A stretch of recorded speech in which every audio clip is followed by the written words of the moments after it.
지난주에 기억 나시나요, 우리 VIP 분들?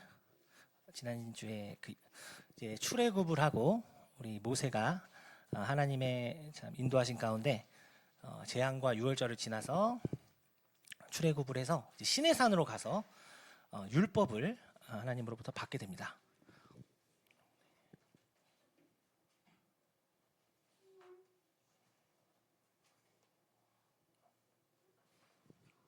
네, 그래서 율법을 받게 되는데 그 과정이 너무나 두렵고 떨려서 이스라엘 백성들은 가까이 가지 못하는, 한마디로 이 율법이 얼마나 사람들을 정죄하고 두렵게 하고 하나님 앞에서 참 움츠러들게 하는지 그것을 잘 보여주는 장면을 보게 되었고요. 또 이 유대인들이 하나님과 백성으로 언약을 맺게 됩니다. 이제 선택받은 선민으로 언약을 맺어서 제사장 민족이 되게 됩니다. 그래서 이스라엘 민족이 다른 민족들 가운데서 하나님과 다른 민족들 사이에 제사장 역할을 해주는 그런 제사장 민족의 역할을 맡게 되는 그런 장면을 나누게 되었습니다.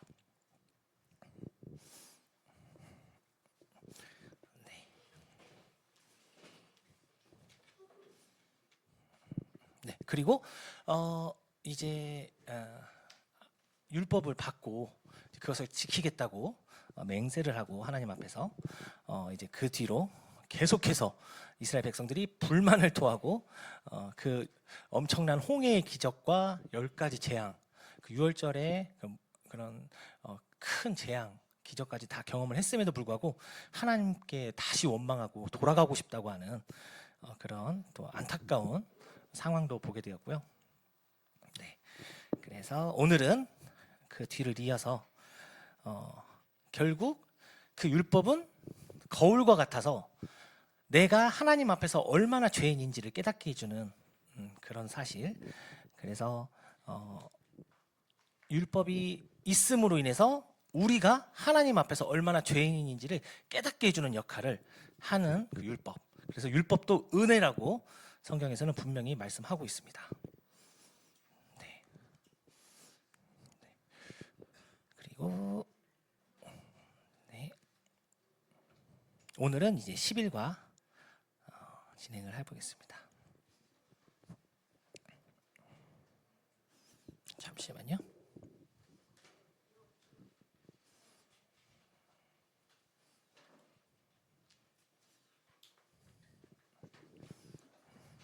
네.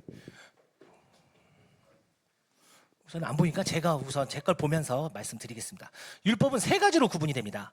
도덕법, 첫 번째 지난 시간 보면 십계명, 그리고 두 번째 시민법, 안식일과 11조, 세 번째 의식법입니다. 정결의식.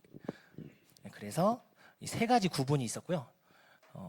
특별히 오늘날에는 안식일과 11조를 따로 우리가 지키지 않고 정결의식도 행하지 않습니다. 그 이유가 무엇이었죠? 기억나시나요? 네. 우리 하나님께서 보내주신 예수 그리스도께서 율법의 마침이 되었다. 네, 그렇게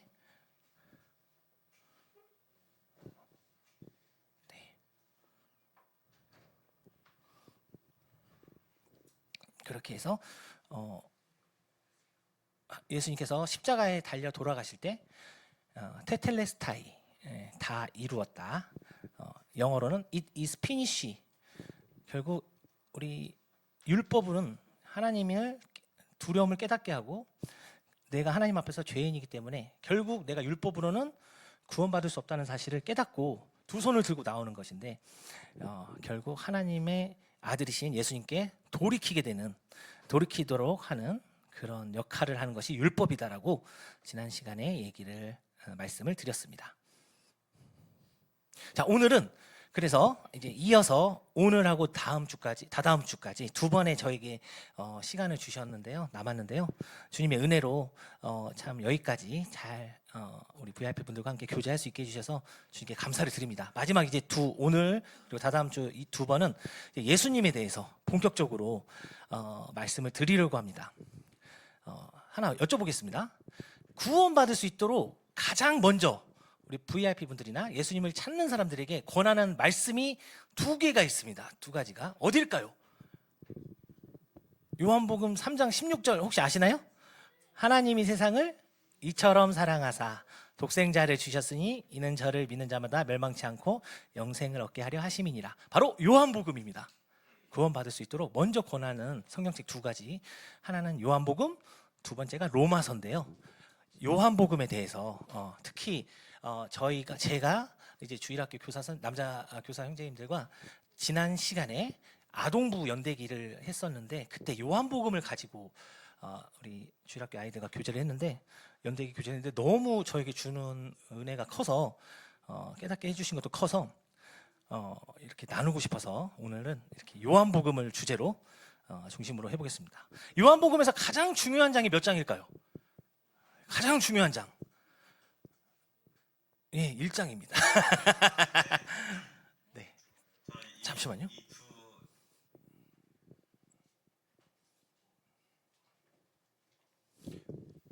제가 아까 시작할 때 뭘 잘못 누른 것 같아요. 그래가지고 지금.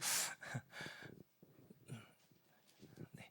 요한복음이 가장 중요한 장, 22장 중에 바로 1장입니다.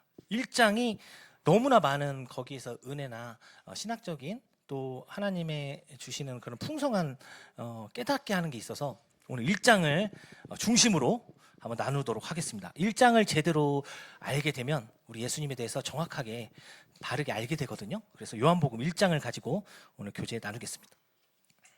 자, 1장. 자, 요한복음은 누가 쓰셨을까요? 네, 사도 요한이 썼습니다. 당연한 말을 제가 여쭤봐서 죄송하고요.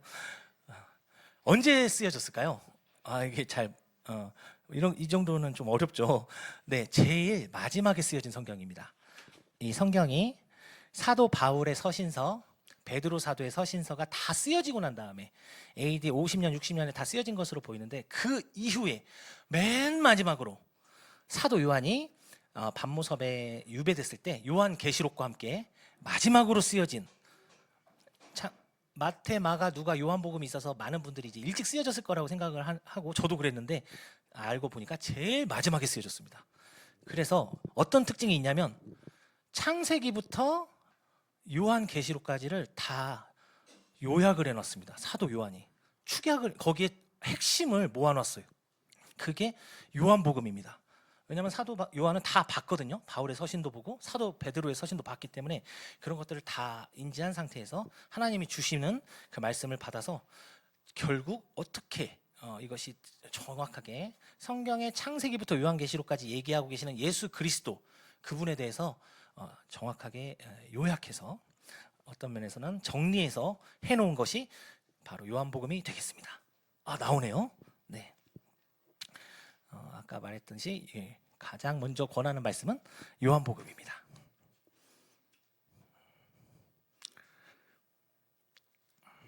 자, 요한복음에서 가장 중요한 장은 1장이 되겠습니다.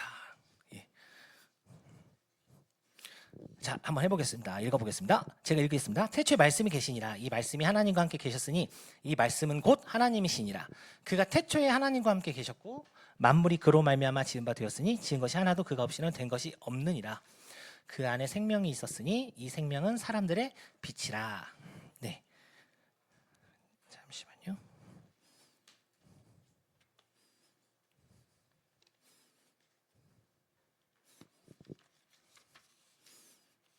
네.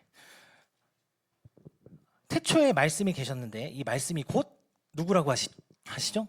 하나님이십니다. 네. 하나님이시고요. 자, 그리고 4절에 그 안에 생명이 있으니 이 생명은 사람들의 빛이라고 얘기를 하십니다. 말씀이신 하나님, 그리고 그 말씀이신 하나님이 바로 예수님을 가리키고 있거든요. 예수님께서 바로 참 빛, 그리고 생명이시라고 요한복음에서 이렇게 말씀을 하고 있습니다. 그리고 요한복음 1장 9절에 보면 예수님이 참 빛이라고, 곧 세상에 와서 각 사람에게 비추는 빛이 있었다고 이렇게 말씀하고 계십니다.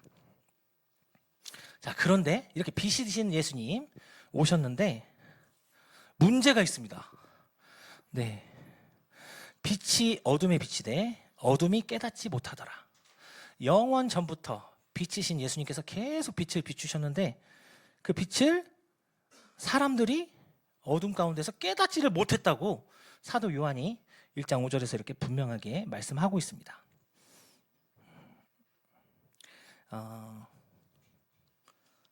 이것에 대해서 사도 바울은 로마서 1장에서 하나님의 진노가 불의로 진리를 막는 사람들의 모든 경건하지 않음과 불의에 대하여 하늘로부터 나타나나니 이는 하나님을 알만한 것이 그들 속에 보임이라. 하나님께서 그 일을 그들에게 보이셨느니라. 사람이 태어나면 마음에 무엇이 있죠? 예, 죄가 있죠. 근데 그 죄 이전에 하나님께서 주신 게 양심이 있습니다.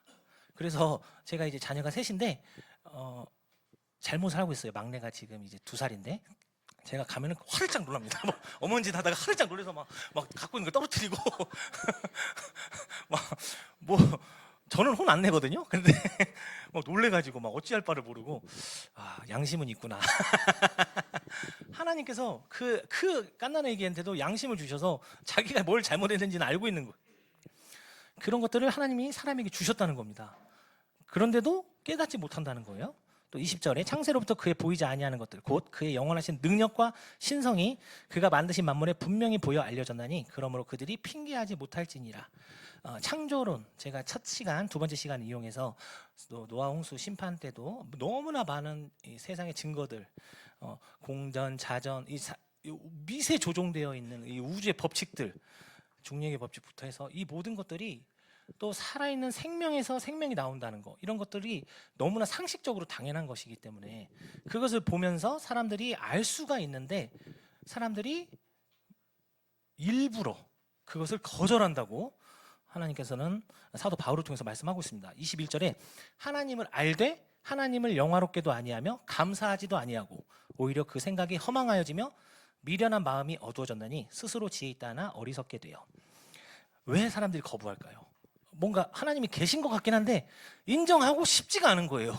성경은 그렇게 말씀하고 있습니다. 내 인생의 주인은 나고 내가 내 맘대로 사는 것이지 누군가 나를 간섭하고 누군가의 뜻에 맞춰서 내 인생을 살아가는 게 그냥 싫은 거예요, 사람은. 그렇다고 이렇게 성경 말씀하고 있습니다. 만약 하나님이 살아 계시다면 성경에 따르면 분명히 심판이 있고 하나님의 뜻에 순종하지 않고 살아간 사람들은 그 심판, 불못 지옥에 간다는 사실, 만약에 하나님이 있다는 걸 인정하게 되면 이것도 인정을 해야 되고 그렇다면 내가 그동안 살아온 모든 삶의 가치관을 바꿔야 되는데 싫은 거예요. 그냥 내 마음대로 살고 싶어. 하나님 없잖아. 그래서 그렇다고 이렇게 사도 바울이 알 수가 있는데 사람들이 거절하고 있다고 얘기하고 계십니다. 그것에 대해서 사도 요한은 빛이 계속해서 하나님께서 예수 그리스도께서 빛을 비춰주시는데 깨닫지 못한다고 이렇게 설명하고 계십니다. 이것에 대해서 이같이 이것은 다음 거였네요. 자, 요한복음. 네. 제가 요한복음 1장 11절을 한번 읽어보겠습니다. 제가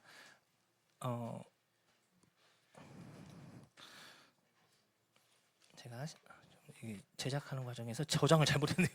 죄송합니다. 요한복음 1장 11절 제가 읽어드릴게요. 찾으셔서 좋습니다. 이번 기회에 찾으셔도. 자, 1장 11절. 자기 땅에 오매 자기 백성이 영접하지 아니하였으나. 성경은 더 큰 문제가 있습니다. 이제 일반 사람들은 안 믿는다 쳐요. 그런데 자기 땅에 오셨다고, 자기 땅에 오매 자기 백성이 영접하지 아니하였다고 요한복음 1장 11절에서 말씀하고 계십니다. 예수님이 오시기 전 지난 시간에 얘기했던 것, 1500년 전에 모세를 통해서 율법을 주시고 이스라엘 민족과 출애굽을 통한 다음에 시내산에서 율법을 10계명을 주시면서 언약 백성, 선택한 선민으로 삼으시고 또 제사장 민족으로 삼아주셨다고 얘기를 했는데, 그러면서 이스라엘 민족은 굉장한 자부심을 가졌습니다. 우리는 아브라함의 자손이고 하나님이 우리 민족에게 율법을 주셨다. 그리고 이 땅과 우주를 만드신 그 하나님이 우리를 선택하셨다는 거에 굉장한 자부심을 가지고 있었습니다. 그리고 1500년간 계속해서 성전에서 희생 제물을 드리면서 예수님 그 메시아를 기다렸거든요. 하나님이 보내주신다고 하신 메시아를 기다렸는데 드디어 이 모든 일들이 다 지나고 하나님께서 메시아를 딱 보내주셨는데 누구냐는 거예요. 누구냐고 하는 거예요. 예수님에게. 그 메시아를 보내주신 분에게, 메시아로 오신 분에게 나는 당신이 누군지 모른다고 하는 거예요. 이스라엘 민족들이. 예를 들어서 제가 저희 애들을 지금 계속 키워서 대학교까지 잘 보내서 취업도 시켰는데 제가 이제 잘 집에 들어갔는데 애들 셋이 다 나와서 저보고 누구냐고 하는 거예요. 누구세요? 왜 우리 집에 함부로 들어오세요? 나가세요. 저에게 그런다면 저희 애들이 저는 어떨까요? 기분이 하늘 무너지는 것 같을 것 같아요. 근데 마치 하나님이 이런 기분을 느끼셨다고 하나님께서 요한복음 1장 11절 통해서 말씀하고 있습니다. 그 많은 고난과 역경 속에서 지켜주시고 이끌어주신 그 이스라엘 민족이 막상 그 기다렸던 메시아를 보내주니까는 누구냐고 하는 거예요. 우리는 당신이 필요 없다고 하는 거예요. 그리고 심지어 십자가에 못 박아 죽게 하는 겁니다.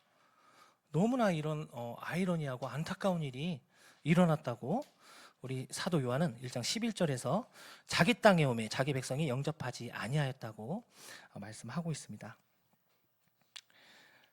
너무나 안타깝죠.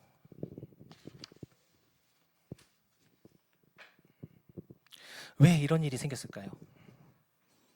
왜 이런 일이 생겼을까요? 요한복음은 이것에 대해서 얘기하십니다. 참빛이 아까 처음에 누구라고 하셨죠? 네, 예수님. 근데 예수님께서 참빛의 반사된 빛을 이스라엘 민족들에게 풍성하게 주셨어요. 아브라함, 이삭, 요셉은 예수님을 예표합니다. 예수님을 깨닫게 하는 그런 어떤 예표와 같은 역할을 하고요. 그림자와 같은 역할. 거기에다가 모세까지 보내주셨고 홍해를 가르는 기적과 함께 율법도 주셨어요. 그게 다 반사된 빛, 참빛을 반사한 빛. 그래서 그것을 보게 되면 예수님을 알게 된다는 거죠. 참빛을. 그런 식으로 성막도 주셨고 나중에 통일한 왕국에서는 성전도 주셨고 그리고 희생제사도 주셨고 심지어 성전 안에 지성소가 있어서 하나님께서 거기서 임재하셨던 이런 것들을 다 이런 수많은 반사된 빛들을 진품은 아니죠. 진보는 아니죠. 하지만 그것을 쫓아가면 예수님을 발견할 수 있게 되는데 그것들을 너무나 많이 주셨는데 막상 참빛이 오니까 필요 없다는 거예요. 우리는 이 복사된 빛이면 이 반사된 빛이면 충분하다는 거예요. 참빛 필요 없다. 우리 성전 있다. 우리 율법 있다. 필요 없다. 예수 그리스도 필요 없다라고 한 게 바로 이스라엘의 문제라고 하나님께서 이 요한복음 1장을 통해서 그들의 문제를 지적하고 계십니다. 우리가 근데 우리 구원받은 성도들도 조심해야 될 게 우리가 신앙생활 가운데 하는 거 있잖아요. 교회에서 생활, 부부 생활, 사회에서 그렇게 예수님을 경험하고 그런 것들을 실천하면서 살아가는데 자칫 잘못하면 거기에 만족하게 된다는 거예요. 그러면 이스라엘 사람들과 다를 바가 없게 됩니다. 결국 그것을 통해서 우리가 뭘 봐야 되는 거예요? 누구를 봐야 되는 거예요? 참빛을 봐야 되는 거예요. 그 부부 생활이 어려워지는 이유가 서로를 자꾸 보기 때문에 예수 그리스도를 같이 바라봐야 되는데 그리고 사회생활이 어려워지는 이유가 자꾸 나를 보는 거예요. 그 안에서 예수 그리스도를 봐야 되는데 이런 것들이 오늘날에도 우리 그리스도인들에게 많은 시사점을 주고 있습니다. 갈라디아서에서는 3장 24, 25절 이같이 율법이 우리를 그리스도께로 인도하는 초등교사가 되어 우리로 하여금 믿음으로 말미암아 의롭다함을 얻게 하려 함이라. 율법은 참빛이 아닙니다. 거울과 같고 마치 MRI, CT와 같아요. 우리 VIP분들 다 아시죠? 요즘 병원 가면 뭐부터 하죠? 바로 쪽지 주면서 저 영상 멀티 영상과로 가라고 무조건 걸로 가야 돼요. 무조건 사진부터 찍고 해요. 요즘은 그게 바로 율법입니다. 요즘 MRI, CT 안 찍으면 정확한 판단을 못 내리잖아요. 하지만 그걸 찍었을 때 확실하게 어디에 뭔가 암이 있는지 아니면 뭐 종양이 생겼는지 아니면 뭐 출혈이 생겼는지를 확실히 알 수 있잖아요. 그런데 MRI, CT 찍는다고 그 병이 낫나요? 낫지는 못해요. 하지만 정확하게 알기는 합니다.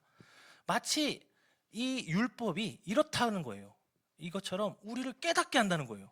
그렇다고 그 율법이 우리를 고쳐줄 수 있느냐고 하면 전혀 아니라고 말씀하십니다. 그래서 마치 율법이 초등학교 선생님 같다.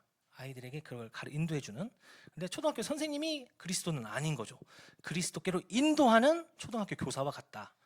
그래서 이런 초등학교 교사에 만족해버린다는 거예요. 이스라엘 백성들이. 그리스도 필요 없다. 우리는 CT MRI면 충분하다. 괜찮아. 마치 이런 것처럼 말도 안 되는 이런 일들을 했다고 갈라디아서를 통해서 얘기하고 계십니다. 믿음이 온 후로는, 우리 예수 그리스도께서 온 후로는 우리가 율법 아래 있지 않는다고 분명하게 말씀하셨습니다. 우리 예수 그리스도께서 율법을 끝 마치셨다. 분명히 얘기하십니다. 자, 그리고 이제 만나를 통해서 그때 지난 시간에도 잠깐 언급했는데요. 만나.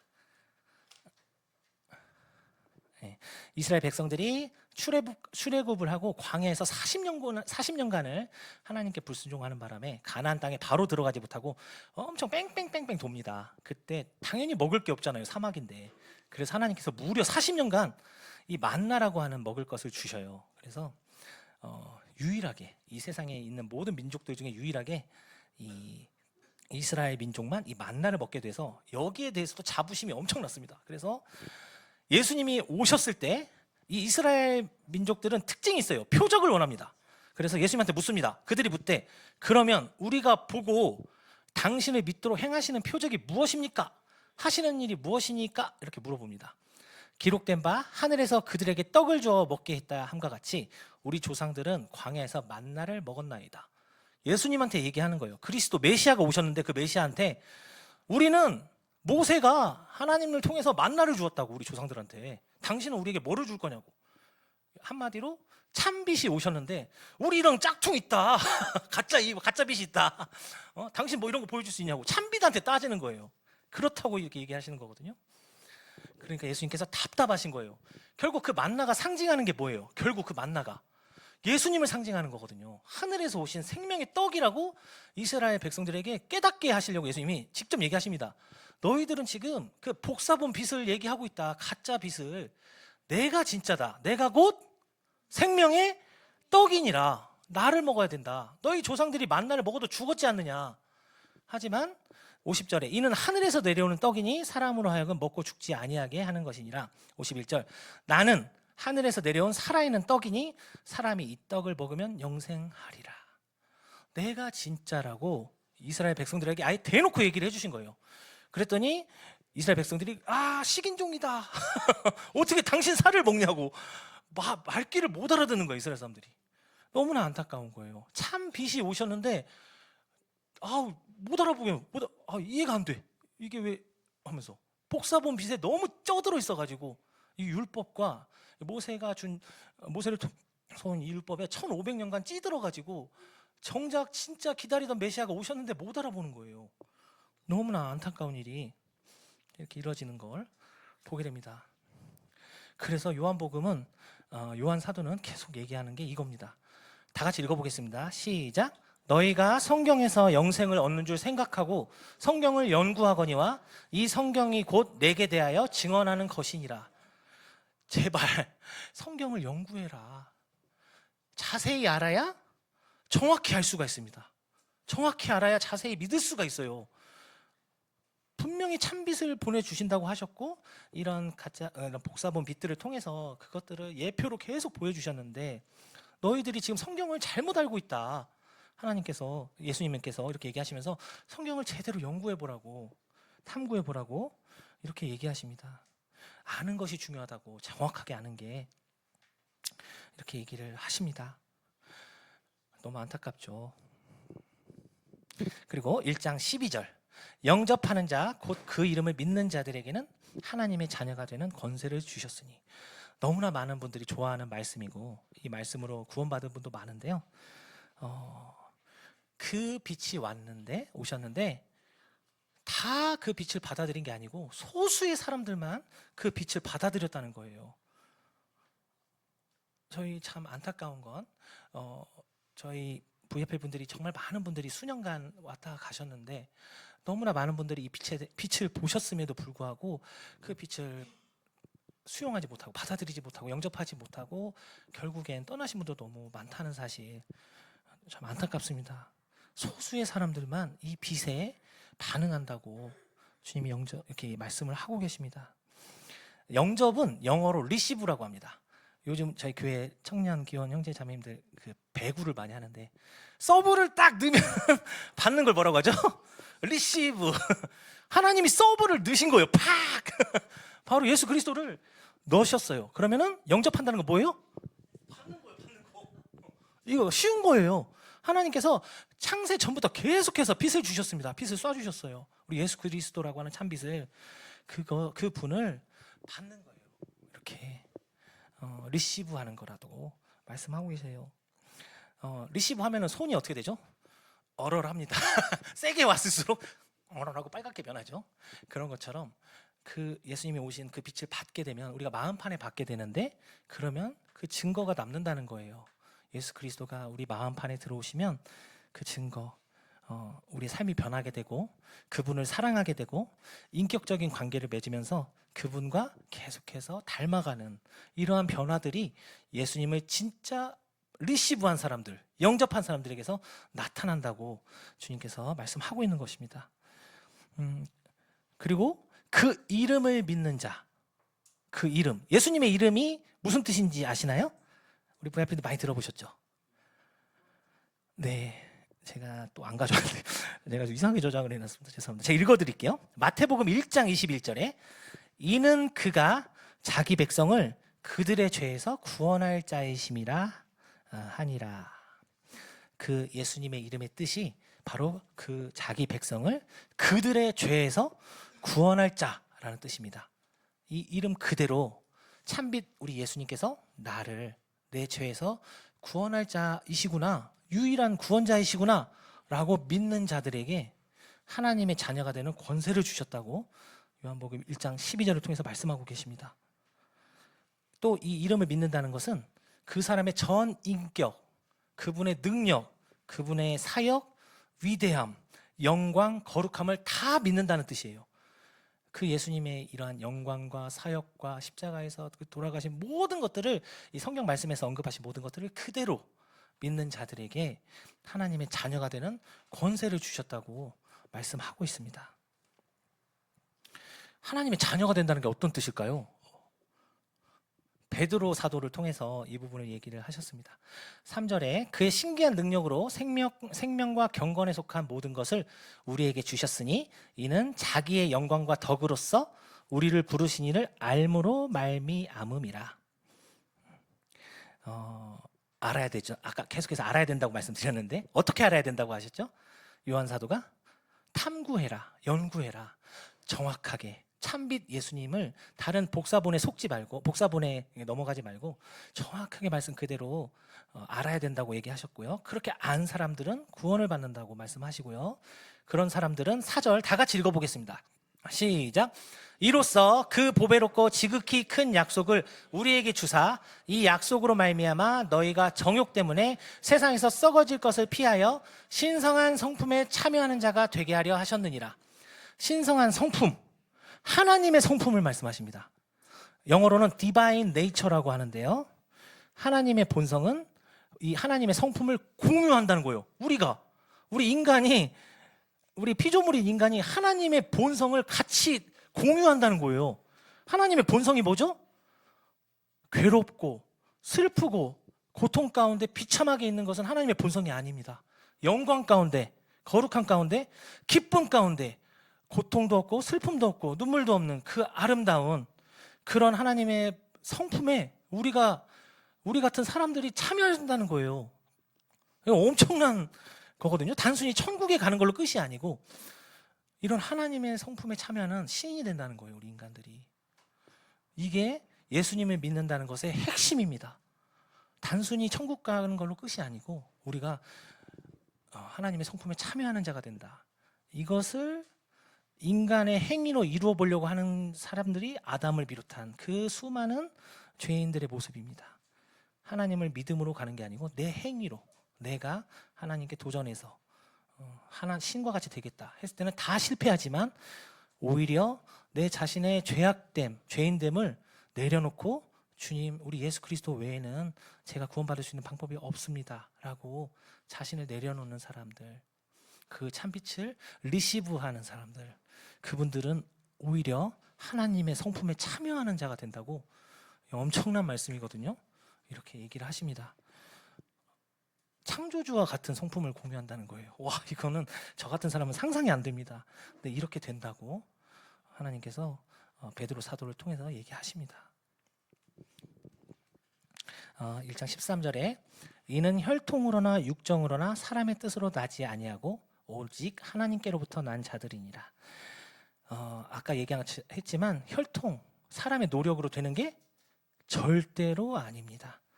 하나님의 자녀가 되고 싶습니다 하면서 내가 뭔가를 열심히 해서 내 노력으로 내가 뭔가를 공부해서 할 수 있는 게 아니라고 분명히 하나님께서 말씀하고 계십니다. 그리고 어떻게 나야 된다고요? 오직 하나님께로부터 난 자들. 지난 시간에 말씀드렸죠? 니고데모와 예수님을 통해서 사람이 어떻게 해야 된다고요? 3절에 예수께서 대답하여 이르시되 진실로 진실로 내게 이르노니 사람이 두 번 태어나지 아니하면 하나님의 나라를 볼 수 없다고. 하나님으로에게서 다시 태어나야 된다. 그렇게 얘기를 하셨습니다. 물과 성령으로 나지 아니하면 하나님의 나라에 들어갈 수 없다. 이 부분은 또 자세히 다음 시간에 말씀드리겠습니다. 자, 그리고 1장 14절에 말씀이 육신이 되어 우리 가운데 거하심에 우리가 그의 영광을 보니 아버지의 독생자의 영광이요 은혜와 진리가 충만하더라. 네. 유대인들은 이해할 수가 없었어요. 그 개념상 이해가 안 돼요. 이 이슬람 사람들도 똑같더라고요. 어떻게 하나님이 이 더러운 세상에 인간의 몸을 입고 올 수가 있느냐. 그것도 인간의 몸을 입고 와서 인간과 같이 산다고? 말도 안 되는 일이다. 이게 바로 유대인들의 기본적인 사상이에요. 그들은 아시다시피 하나님의 이름조차도 자세히 말하지 않습니다. 다른 명칭을 써서 얘기를 하거든요. 그런데 그런 하나님께서 이 땅에 오셨다고? 우리와 같이? 말도 안 돼. 그래서 예수님을 거절한 거거든요. 그런데 분명히 육신이 되어서 우리 가운데 오셨다고. 그분이 누구시죠? 예수님. 이게 이 성경에서 말씀하고 계시는 성육신의 핵심입니다. 하나님께서 인간의 육신을 입고 오셨다. 이 땅에. 왜 오셨죠? 사람이 사람을 구원할 수가 없으니까. 사람은 똑같이 죄인이기 때문에, 다 죄인이기 때문에 그 훌륭한 부처님도 공자님도 마호메트도 다 사람이기 때문에 사람은 다 같은 죄인으로 구원해 줄 수가 없습니다. 그렇다고 양, 소, 염소 이런 동물들이 해줄 수 있나요? 없죠. 물론 착하고 정결한 짐승이긴 하지만 걔네들은 미천한 동물들이잖아요. 죄를 덮어줄 수만 있다고 얘기하십니다. 성경에서 잠시. 그것도 완전히 제거하실 수 있는 분은 우리 예수 그리스도밖에 없다. 천사들은요? 천사들은 죽을 수가 없어요. 영적인 존재라서 죽을 수가 없어서 안 됩니다. 그래서 예수님께서, 하나님이신 그분께서 오실 수밖에 없었고, 이것을 하나님께서는 이미 영원 전에, 창세 전에 아시고 다 계획하셨다. 어떤 사람들은 하나님께서 급하게 예수님을 보내셨다고 하는 사람도 있는데 전혀 아닙니다. 분명히 성경은 이미 창세 전에 이런 것들을 다 예견하시고 우리 예수 그리스도를 준비하셨다고 분명히 말씀하고 있습니다. 그의 영광을 보니 아버지의 독생자의 영광이요 은혜와 진리가 충만하더라. 네. 은혜와 진리. 우리 예수님은 은혜와 진리가 충만한 분이십니다. 충만하다는 것은 물이 가득 차가지고 더 이상 찰 수 없는 거를 얘기하거든요. 더 이상 부을 수 없는 정도. 네. 그래서 이러한 예수님께서 오심으로 또한 은혜였던 율법을 대체하시고 온전히 사랑과 은혜와 진리로 이것들을 대체하셔서 신약 시대를 여셨다고 분명히 말씀하고 계십니다. 네. 다음입니다. 15절 제가 읽어드릴게요. 1장 15절입니다. 요한이 그에 대하여 증언하여 외쳐 이르되 내가 전에 말하기를 내 뒤에 오시는 이가 나보다 앞선 것은 나보다 먼저 계심이란 것이 이 사람을 가리킴이라. 바로 세례 요한이 증언해서 외칩니다. 요한은 하나님께서 미리 예비하신 훌륭한 대언자입니다. 네. 그래서 메시아 그리스도를 받아들이고 그분의 왕국을 참여하기 위해서 반드시 너희들이 회개하고 돌이켜야 된다고 외쳤던 마지막 구약의 대언자가 바로 세례 요한이 되겠습니다. 네.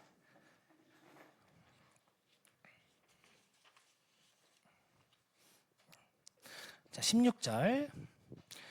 우리가 다 그의 충만한 데서 받으니 은혜 위에 은혜로라. 율법은 모세로 말미암아 주어진 것이요 은혜와 진리는 예수 그리스도로 말미암아 온 것이라. 아까 본 것처럼 율법과 모세는 반사된 빛입니다. 반사된 빛. 은혜와 진리이신 예수 그리스도가 참빛이시라고 분명히 말씀하고 계시고, 그 율법과 모세의 이런 반사된 빛 위에 있는 은혜라, 참빛이신 예수 그리스도께서 은혜 위에 은혜라고 말씀하고 계십니다. 이런 모세와 율법으로 반사된 빛으로 가득 찼던 구약의 시대가 끝나고 이제 신약의 시대가 시작됐는데, 그 신약의 시대는 예수님께서 은혜와 진리로 시작하셨다고 얘기하고 계십니다. 네, 이제 잠깐 본문 말씀 드리고 이제 마치겠습니다. 오늘의 이제 본문이었던 요한복음 1장 29절입니다. 이튿날 요한이 예수께서 자기에게 나아오심을 보고 이르되 보라, 세상 죄를 지고 가는 하나님의 어린 양이로다. 자, 이 부분을 좀 더 이해하기 쉽게 번역한 부분이 있어서 킹제임스 버전으로 한번 더 보여드리겠습니다. 다 같이 읽어보겠습니다. 시작. 다음날 요한이 예수님께서 자기에게 오시는 것을 보고 이르되 세상 죄를 제거하시는 하나님의 어린 양을 보라. 세상 죄를 제거하시는 분. 율법은 세상 죄를 제거할 수 있나요? 없습니다. 양, 소, 염소를 바쳐서 잠깐 그 죄를 덮을 뿐이에요. 제거할 수가 없습니다.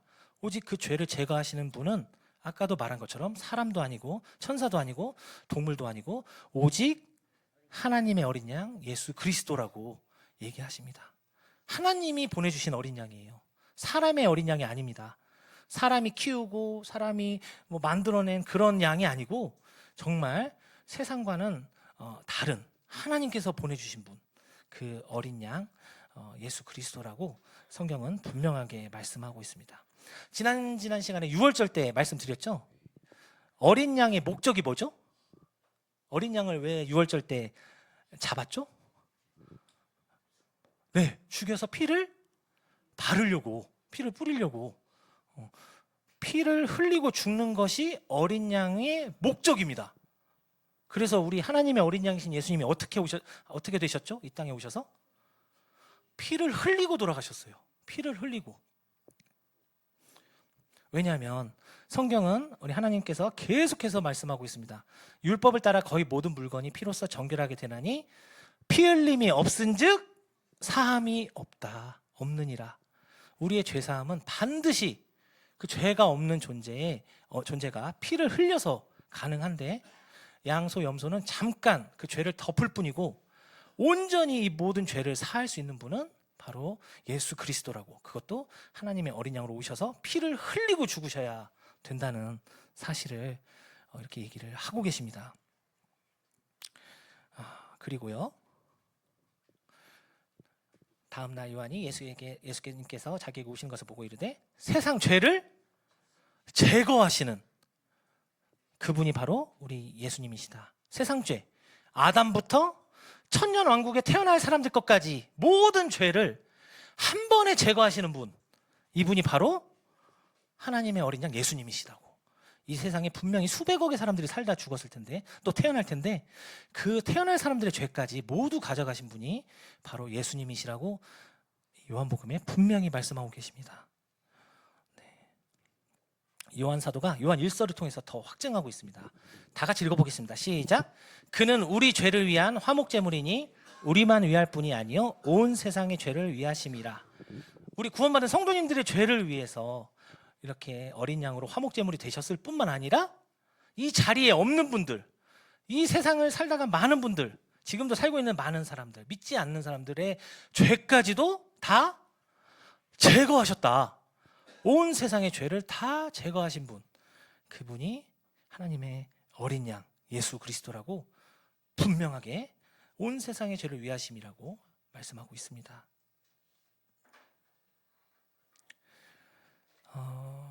이 세상의 모든 죄를 다 제거하신 분 예수님. 계속 얘기하지만 양, 소, 염소는 죄를 다 제거할 수가 있나요? 없습니다. 누구만 제거하실 수 있다고요? 죄가 없으신 분. 하지만 육신을 입고 계시고 피를 흘리고 죽으실 수 있는 분. 죄가 없으면서 육신을 입고 이 땅에서 인간과 같은 모습으로 사시면서 죽으실 때 피를 흘려서 온전히 죽으실 수 있는 분, 그리고 부활하실 수 있는 분, 바로 예수님, 하나님이신 예수님. 이분만이 우리의 모든 죄를 다 담당하시고 지고 가시고 제거하실 수 있다고 이렇게 말씀하고 있습니다. 제가 한번 읽어보겠습니다. 예수님은 세상 모든 사람들의 죄를 제거하기 위해 하나님이 이 땅에 보내셔서 피를 흘리고 죽게 하심으로써 단번 속죄의 희생물이 되어 죄에 대한 영원한 사면을 우리에게 허락해 주신 하나님의 어린 양이십니다. 죄에 대한 영원한 사면을 허락해 주신 분 믿으십니까? 예, 이걸 믿고 리시브 하셔야 돼요. 받으셔야 돼요. 마음판에 받아들이셔야 됩니다.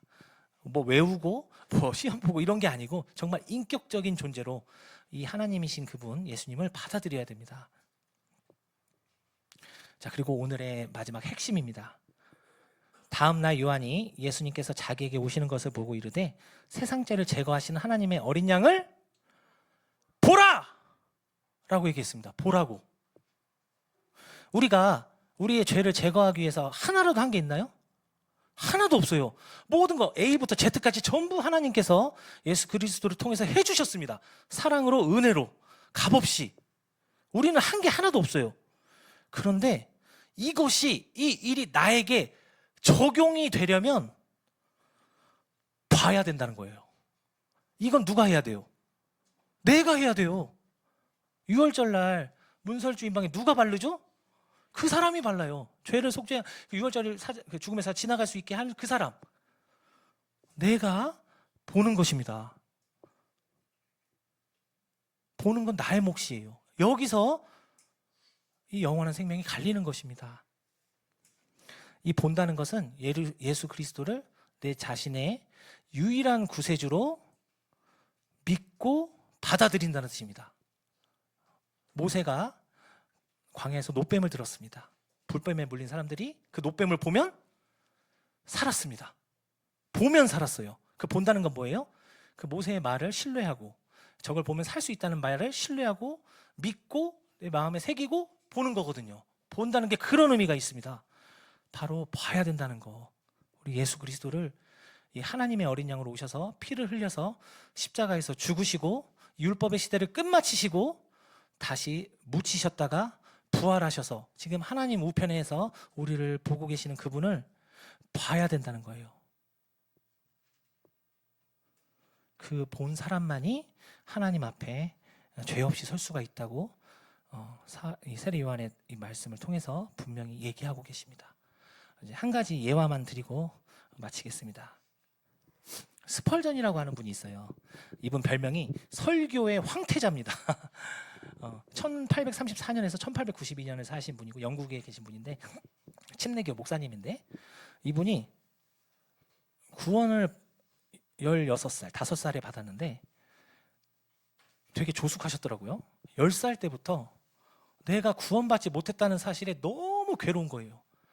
성경에 보면 이 율법을 통해서 보면 나는 분명히 100% MRI, CT 찍은 것처럼 분명히 죄인이라서 지금 죽으면 바로 지옥인데 어떻게 구원받는지 가르쳐주는 사람이 없다는 거예요.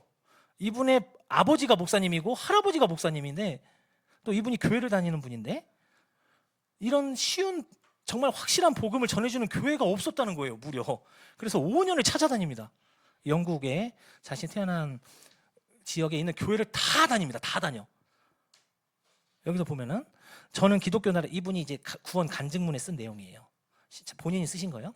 저는 기독교 나라 영국에서 태어났고 저의 양친도 기독교 신자였음에도 불구하고 저는 그때까지 기독교 복음의 자유성과 단순성을 깨닫지 못했습니다. 부모님도 목사인데, 아버지가 목사인데, 그리고 어려서부터 계속 교회를 다녔는데 이 구원을 받지 못한 거예요, 이분이.